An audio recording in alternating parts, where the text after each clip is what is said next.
Well, the countdown to the TPR hearing is on. 14 months of agony and preparation and fighting and disappointment and agony and heartache and painstaking feelings that I've never in my lifetime thought that I could even come close to having. We're all getting ready to be heard by one man that's going to decide the fate of my daughter's life. But not only is it going to be the fate of my daughter's life, it's the fate of so many others. It's the fate of so many other people that are involved in this. And this is what is never thought of in these situations. You know, you got myself, you got my wife, my daughter, my mom, my stepfather, my brother, my sister-in-law, my niece, my nephew, you know, vice versa for my wife, her family, so on and so forth.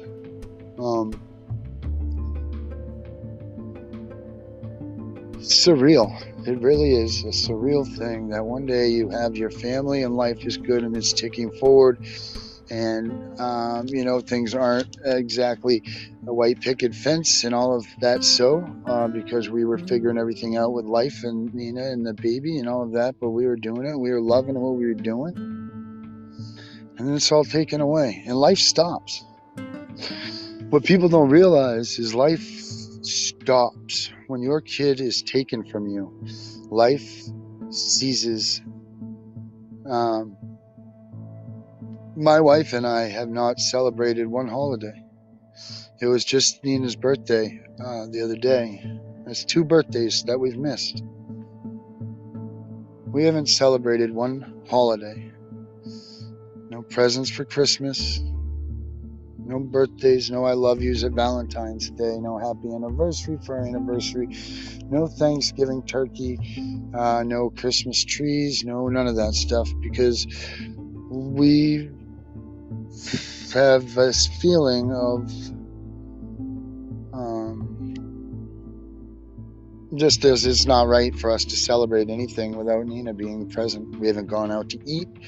We got a camper last year, and it still sits right in the yard. We never once went camping. We did nothing. We've done nothing. I have literally sat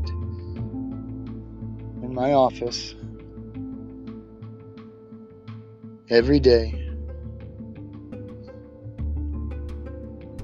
from whatever hours to whatever hours that it needed to be, that I needed to feel like I needed to do what I had to do to try and get Nina to contact who and to call this person and do this and make this email and do all of these things. I mean, I'm not even joking when I say that I've spent days in there. Days where Mary's brought me food and all I have done is read and research and learn and just it goes on and on. And all of this now is going to be brought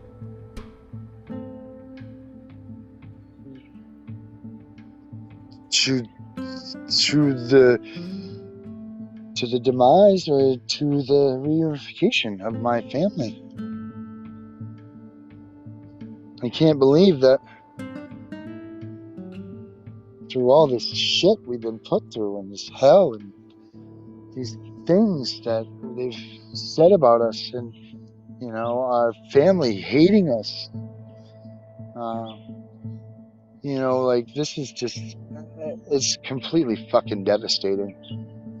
The only little bit of family I had at one point in time, they no longer want anything to do with us. That's just, I can't, I'm just beside myself, this whole thing. I'm beside myself the way that I see how America operates. I'm beside myself that I see how people truly are. I'm beside myself to see that the children of this country, at a blink of an eye, can be whisked away. And you as a parent can do absolutely nothing. And for that to be a legal penalty or boundary or it just makes no sense to me that can be taken care of. There's the checks and balances in this system is nil at best. I mean, the way I see things here are pretty much no holds barred. Whatever they say goes, and that's it. And if you don't like it, you don't get your kid back. It's that simple. I've been fortunate. I don't know if finally I just knocked on the right doors or what took place or I said the right thing at the right time, but I've been fortunate that some people finally have gotten in touch with me that have made a difference. Now, I'm not saying that the people involved in my case, some of them, have not put their best foot forward or have put their best foot forward, but it just wasn't enough. I hadn't talked to Nina for 5 months. Hadn't seen her, hadn't saw her. And I got to see her yesterday and talk to her. Not in person, but on the Zoom. I'll take it, absolutely, no doubt about it. She was so freaking excited to see me. I was scared. I was very scared of what her reaction was going to be. I didn't know if she forgot who I was.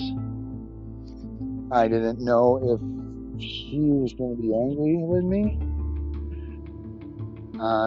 To be quite honest, I didn't even think that she was going to talk to me. I was preparing myself for blatant her to ignore me because of the upsetness, because she was never told why I had gone away from her life. And then I get told like I'm a child, like I don't know what's going on. Like, Darren, don't use this as a tool and do this. They said that I used her as a tool for my podcast. No, they used my podcast as a tool against me to stop my relationship with Nina. That's the way I see that one. We've talked about this before. Nina and I have always made stories together. In those stories, we talked about things. Then I would put them all together, whether we did them video or whether we did them, via voice. We would draw pictures. In those pictures, we explained what we each other were doing, how we each interacted, so on and so forth. And then I would put music to it, or we would edit it, or whatever. She would do the work on it. And this is, then when she was at home with us, she would do the work on it and everything, and she'd make herself her own little video or her audio. And then so when I brought that to what we were doing there with the visitations, it was scolded upon, but it was only scolded upon when people started picking up on the fact that my podcast was kind of making waves. People were hearing about it, people were listening, people were saying things. And I was never shysty about it. I didn't try to do it in the dark or playing amongst secrets or anything.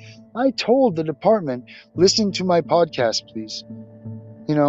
I didn't hide anything from anybody, and I don't want anybody to think that I did that, because I am not a liar, okay? I don't lie. I'm not trying to hide the truth. I'm not trying to cover up things. I'm not trying to do any type thing at all. I feel like everything that's done in this case should be wide open, transparency for everything.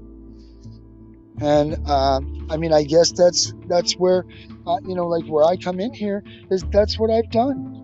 I've done just that. I've been transparent. Anytime that I've had a problem, any sort of whatever I was doing, like via podcast or internet or anything, I gave them the opportunity to view the things that I was doing.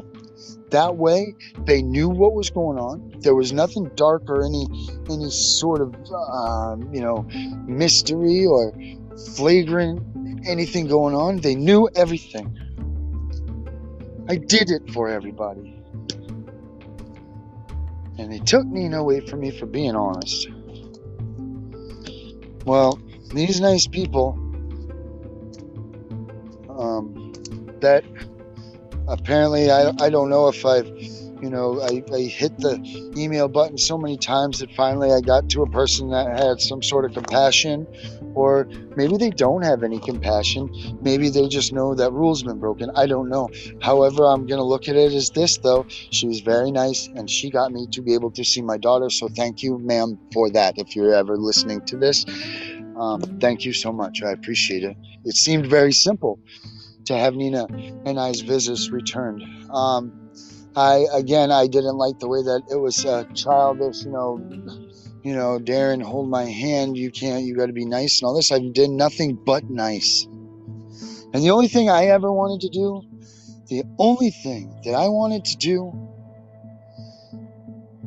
was tell Nina the truth. Tell Nina the truth so that she didn't wonder what the hell was going on. Never did I want her to feel like I left her or abandoned her or any such thing. And that's got to be how that little kid felt. The look on her face when she saw me screaming.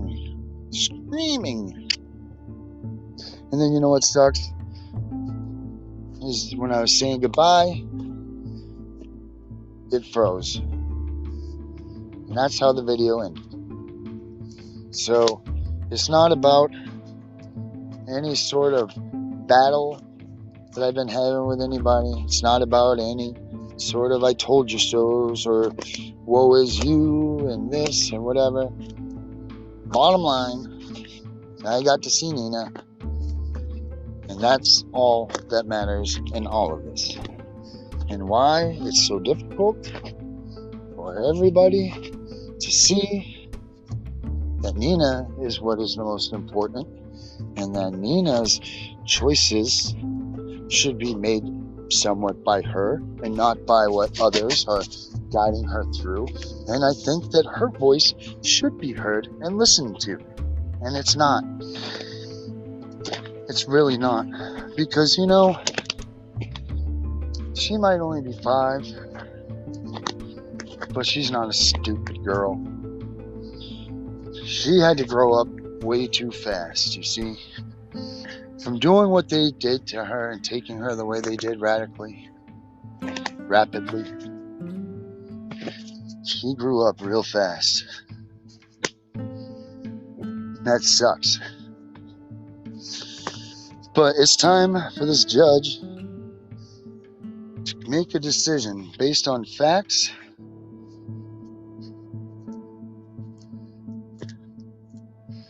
Based on the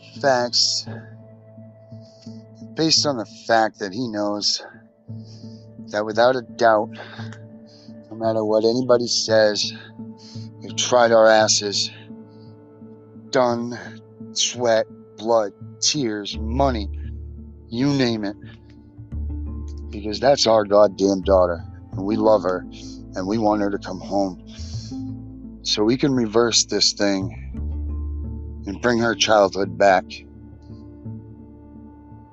Because it's time for us to take care of our baby now. They've done enough damage. Free Nina Boy, please.